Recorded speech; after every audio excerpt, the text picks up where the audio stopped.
What's going on, guys? It's a nice rainy weekend morning. Thought I'd grab some coffee, sit down, and talk some game with you guys. So, so I got quite a few things to discuss this week. First off, there's been some kind of updates on like some of the Arcade1Up listings. I know whenever last week, whenever quite a few of them. So the Walmart has now released their variant on the X-Men versus Street Fighter cabinet. So I know last week we talked about the Marvel versus Capcom one. I think it's a special edition, is what it is. It's at Best Buy. So the X-Men versus Street Fighter Walmart edition there's a listing up now for that one. That one is set to release October 1st.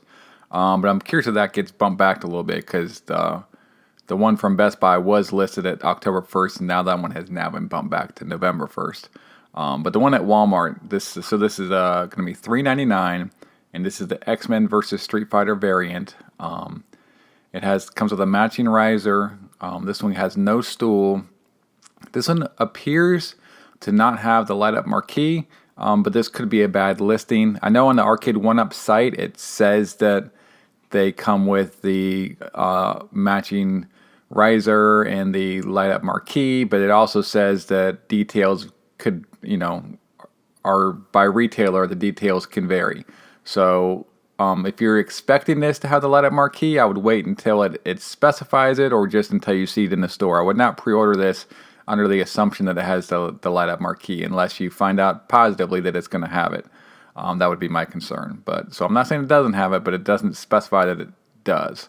So you get 4 games. You get the X-Men versus Street Fighter, Marvel versus Capcom, Clash of the Superheroes, X-Men Children of the Atom, and then X-Men Mutant Apocalypse.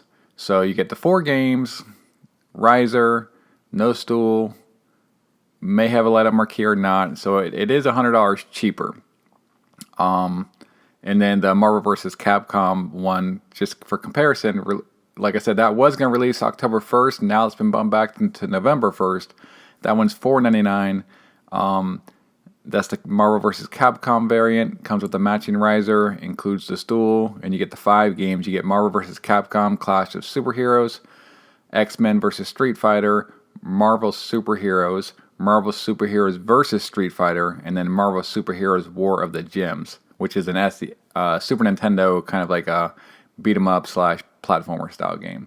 So the difference in games is they both have the Marvel vs. Capcom and X-Men vs. Street Fighter. The difference will be if you want those X-Men Children of the Atom and then the X-Men Mutant Apocalypse, or the 3 Marvel-related games, the Marvel Superheroes vs. Street Fighter, and then the Marvel Superheroes War of the Gems. I would prefer those 3 over the 2 X-Men games.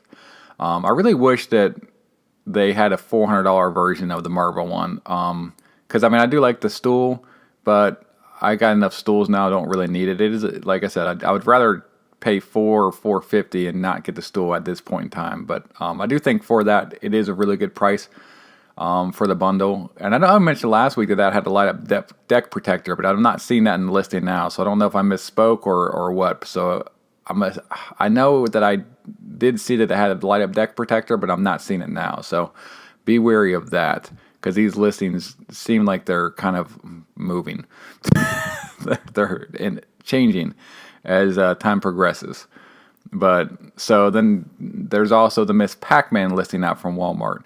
So last week they kind of had almost like a placeholder. It was a little bit glitchy on the website for Best Buy. But let's talk about the Ms Pac-Man from Walmart. So that one releases October 15th, and that one is at $3.99. So that comes with the riser is included. It does not specify the light-up marquee. This is the same instance where on the Arcade1Up site, it specifies that that it comes with the light-up marquee, but then it says there's going to be variants depending on the retailer. So I would not hold my breath that this is going to have that light-up marquee unless you get specifically or told that it does, or if you see it in the store and you see that on the box that it says it, or just wait for reviews to come out. I would not pre-order this under the assumption that it has a light-up marquee. But that comes with 4 games. That's Ms Pac-Man, Pac-Mania, Pac-Man Plus, and Galaxian. So the Best Buy version says it releases August 10th, but I don't think it's out yet. So it seems like it also says coming soon. So their listing is still a little bit jacked up, which is why I say like these listings kind of like evolve. But for right now, that one says it's $450, and that does say it comes with a light up marquee. So that one is $50 more. It looks like you get the light up marquee for it. That's why like the price difference. That's why I don't think that the Walmart one has a light up marquee. I could be wrong, but I think that's why you got the price difference. The riser is included with both of those. But the one at Best Buy comes with Ms Pac-Man, Dig Dug, Galaxian, and then you get Super Pac-Man. So I personally would go, I'm not going to get this cabinet, but if I were to get it, I would go with the Best Buy one. Number one, because you're getting a light up marquee. Number two, I would prefer Dig Dug over all those other Pac-Man games I don't really care for. So I would rather have the Dig Dug on. But you get Galaxian with both of them, Ms Pac-Man both of them, and I'd rather have the Dig Dug over that extra Pac-Man game you get on the Walmart one. But that's my personal opinion. So that's kind of it as far as like Arcade1Up. I know there's also has been out there to where there's going to be like a Costco version of NBA Jam that comes with a topper, and I think it has like ball top, basketball, joysticks. There's a couple of different features.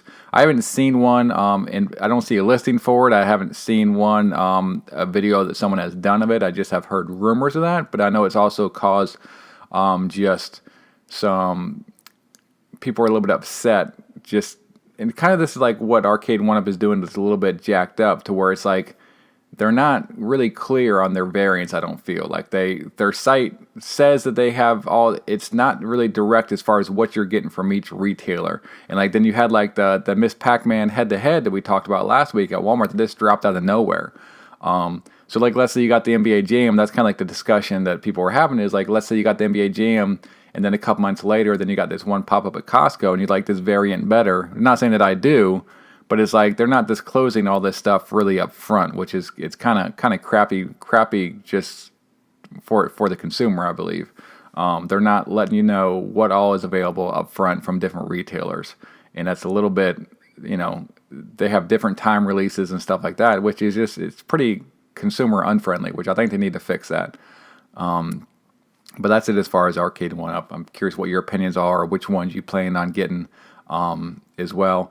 Also, there's a new NeoGeo home arcade that has kind of been kicked out. There's not much that the site is kind of evolving, but I think it's like $4 or $4.50. I forgot.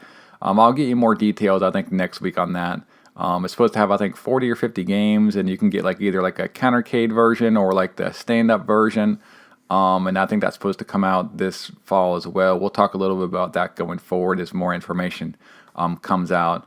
But I think it's licensed by SNK, but not made by SNK. It's made by a third-party company. But like I said, we'll cover that a little bit more as more information becomes concrete.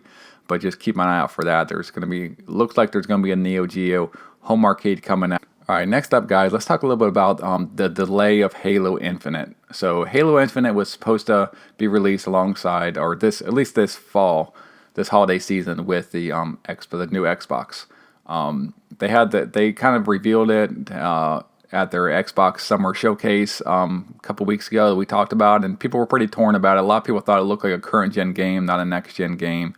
So there's a lot of people were on different sides of the fence on that. So they decided to go back and extend the game and not release it until 2021. The problem with that is they have a new console coming out in November, and they're still releasing that console in November. So which leaves people asking, why would you buy an Xbox this year if there's no real like IPs coming out? I mean, I guess you can get Cyberpunk and all that, but there's no real. But at that point, why wouldn't you get a PlayStation? So it's kind of interesting as far as the fact that they delayed it. I think it's the right choice. If the game is not ready to be delayed, they've had problems. I think there's a lot of problems that they've had as far as with development for that game. So to go and fix it, I think is the right choice. It's just a little bit complicated because you have the release of a new console. That's their major flagship game for the console, and we don't know. It could be next holiday season for all we know. In the end, fixing the game and getting it out right, a proper release is the right thing to do. I'm curious what that's going to do as far as just how Xbox is. It looks like Xbox is going to be off to a rough start in the next generation, and especially how they've kind of spent this whole generation. It kind of like, I'm not per se like a Xbox fan. I would be considered more of like a Sony fan, admittedly. But as a Sony fan, that's not good. And the reason behind that is that any of these game companies or console manufacturers their head can get big, and they can get pretty cocky and make pretty stupid decisions. And Sony has gotten a little bit arrogant in the past, and I think of currently. And when their main competition is just like shit in the bed, then it's not good for Sony, because then Sony can just, I feel like they can just take advantage of their consumers. If Xbox is struggling and is not good competition, then I think that Sony can really like take advantage of Sony fans. And that's kind of like why I think it's not good for Sony. Like Nintendo is doing pretty good, but Nintendo is like its own thing. I don't see Sony as like in competition with Nintendo. I think like Sony and Xbox are more competitors. Nintendo is its own thing. It's not, I feel like they're different consumers. Different gamers are going to, I mean, you can play both. The gamers may want to play both. I like Nintendo, I like Sony, but they're completely different consoles. I think Xbox needs to be competitive to help Sony out. That's just competition in the market is good. So I'm kind of a little bit concerned as a PlayStation fan about Xbox. I hope that they can like at least have a competent generation so Sony doesn't just start, screwing us as consumers. But we'll see. That's my kind of like thoughts on that. Something cool that got released or just that got announced this week was there's a new G.I. Joe game, and it's G.I. Joe Operation Blackout. And this game actually looks pretty fun. And it comes out pretty soon, October 13th. It's going to be out on the Switch, PS4, and Xbox One. It's a $40 game, so it's pretty cheap. And it's a team-based third-person shooter. It also has a campaign mode with 18 missions that supports local co-op, and then also like a multiplayer mode. So I think you can play on both good guy, bad guy type of thing. But I like the graphical style. I like third-person shooters a lot. So I think this would be pretty cool. I think I'll check it out and see how it goes. I don't know what I'm going to get it on, but that was a pretty cool release. And like I said, for $40, I think I'm going to grab it probably at release just to see how it is. Something else that kind of got like just some news was out there was about Scott Pilgrim versus the World. So kind of I think on Twitter, like the creator of Scott Pilgrim versus the World kind of just leaked that like Ubisoft had reached out to him. I know that's kind of been like a lot of like rumors have been going on about like that game coming out or getting re-released or something like that by Ubisoft. So we'll see if Ubisoft talks about that going forward. So that'd be really cool if something ever transpires with that. But that was something that just was pretty cool that kind of like came out this week. Just some news. Some games that are kind of like out there right now. There's the Samurai Jack Battle Through Time that pre-order is open through limited run games. So it's actually $50, which is a little bit up there for a limited run game. I'm kind of like, I think I'll wait to see what the reviews are like before I actually pull the trigger on that one, because I think that comes out pretty soon, and that pre-order is open until September 13th. But that comes with an interior art and a full colored manual for $49. But I kind of will probably wait to see what the reviews are like before I put my pre-order in, because that's $50. A lot of their games are like $30, $35, and that's $50. So I think I'll wait to see what the reviews look like. Also, Shakedown Hawaii for the Wii U. Shakedown Hawaii, I think I got it on the PS Vita. That's sold through VBlank Games. And I think there's going to be 3,000 copies sold. So that's going to go on sale the week, August 20th, through VBlank Entertainment. So if you're like a Wii U completionist or just whatever, it's a pretty fun game. It's like a GTA type of like but it's like, I guess you would say like almost like an old school GTA game. It's a lot of fun. Played quite a bit of it on the Vita. Like that game, and like I think it's there's two different versions. So I think there's like a $25 and a $30 version if I'm not mistaken. But check that out. It's only 3,000 copies, so it probably will sell out relatively quickly. That's this Thursday, August 20th. Alright guys, first up, you got Dynamite Duke on the Sega Genesis. This was an actual arcade game that then got ported to the Sega Genesis. It's kind of like a first-person / third-person shooting game where it's kind of like the screen kind of like auto scrolls, and you're kind of just going through different stages, shooting a bunch of bad guys. You can also melee attack them. It's a little bit, the game's a little bit short, but it is a lot of fun. So it's, like I said, arcade game that got ported over. So really cool. Next up is Tecmo Super Bowl 2. This is the special edition on the Super Nintendo. Like I talked about the Tecmo Super Bowl original one for the Super Nintendo. There is I think that's the last one that I need. I am doing a video related to these games, but this one is probably maybe like my favorite one on the 16-bit. I got it on the Genesis, and it's really good. So that's kind of what the theme of that video will be. That should be coming up in a couple weeks. I'm working on that currently now.